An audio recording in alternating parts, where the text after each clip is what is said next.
I think their ability to get up and down the floor, and some of that is sheer speed, and some of it is athleticism. But I think they established the pace and were able to sustain the pace much better than we were able to establish our pace.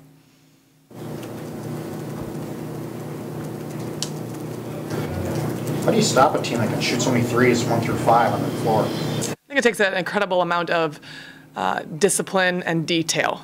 In the first half, I thought we navigated their down screens, their pin screens, their flare screens with a great intensity. Come the second half, whether it was mental fatigue, different combinations of players playing together, that same level of discipline and detail, specifically navigating those down screens, just wasn't there, and they were able to get off their customary 30, 32 threes a game. Maren, Taylor said that it was a carryover for some of the players of trying to snap this losing streak, of trying to forget the last loss and worry about a new game. How do you address that and say we can't worry about what happened the last game and just focus on this one? Does it seem like there's a carryover effect there?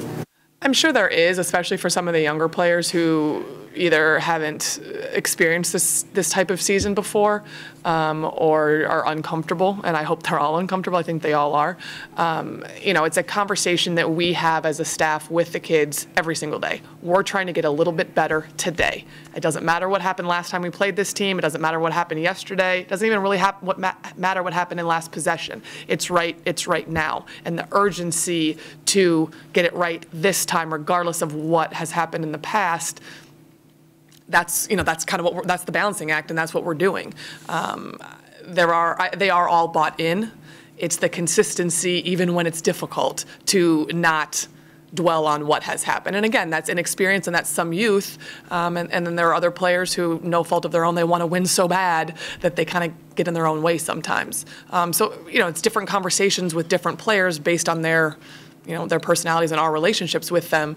But it is a daily conversation of we're just trying to get better today.